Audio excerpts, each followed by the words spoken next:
Hey, y'all remember Eniyah and Revelle, right? Yeah, the biology major UD.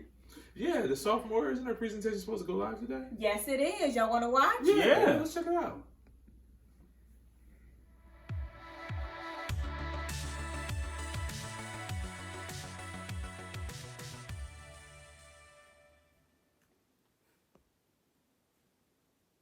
Good morning. This is Bree Sparks from Blue Hen News coming live from my home to yours. As you all know, we here at BHN love to share inspiring stories of people who have changed this world for the better. I have had the pleasure of interviewing Dr. Patricia, an ophthalmologist, inventor, humanitarian, and many more, as she shares her life story and achievements that garner her success.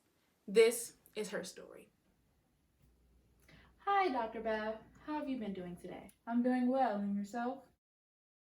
I'm doing great. Thank you for taking the time to come out on our show today. Thank you for having me. The pleasure is all ours. So, Dr. Bev, you have done so much in the medical world and in the ophthalmology field. What has been your inspiration? Well, it all started when I was a little girl, growing up in Harlem, New York. My father, Rupert, was accomplished, as well with being the first black motorman in the New York City subway system.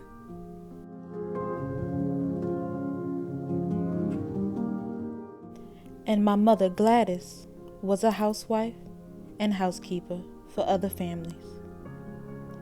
We didn't have much growing up, but the little money my mother did make, she saved for our education.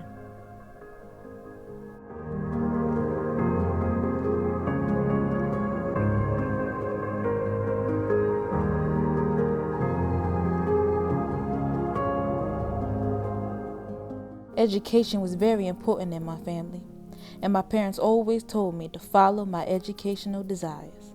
From then, I was always learning outside of the traditional classroom, from my mother and father who supplied me with my first chemistry set.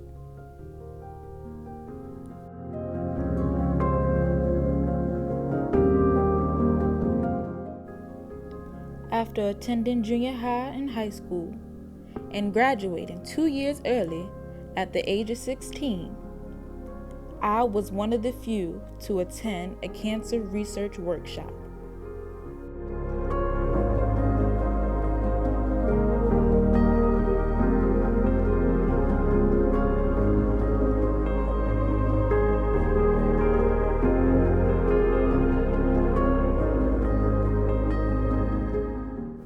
The work that I did there was recognized by the head of the program, Dr. Robert Bernard, and he input my findings in a scientific paper.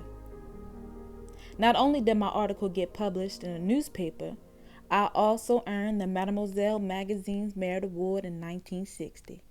Wow, you have been very accomplished from such a young age and had a lovely support system from your family. Yes, my parents have always been an encouragement through all my endeavors. My parents and my love of humanity and my passion for helping others gave me a push to continue down this path. That push also had you graduate from Howard Medical School with honors and also attend other prestigious universities such as New York University School of Medicine, where you became the first African American resident in ophthalmology. How do you feel? I felt great knowing that my first will open the doors for many more to come like me and let them know that they can do this too. Almost certainly, and this would not be the last of your first. From all that you contributed, what would you say is the highlight of your career? The highlight of my career, or the most profounding moment, was when I invented the laser phaco probe. The probe was invented to improve treatment for cataract patients.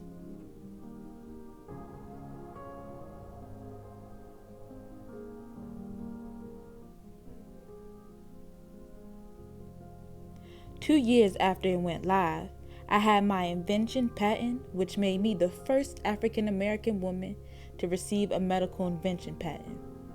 During these moments, I developed and chaired an ophthalmology residency training program that also led me to be the first woman chair and first female program director of a postgraduate training program in the United States. After working for 30 plus years, I finally retired in 1993. And about a decade later, I was inducted into the International Women in Medicine Hall of Fame. Your list of firsts just seem to continue to stretch the further we move along. Tell me, what was the reason behind the laser phaco probe invention? While I was pursuing a career in ophthalmology, I found out that African Americans were twice as likely to suffer from blindness and are more prone to form cataracts. It was important to me, Bride, for many people that suffer with this, especially the ones who cannot afford care. My probe has been able to save lives of millions and still does to this very day. Although most of us do not think about them as often, our eyes are important organs we take for granted.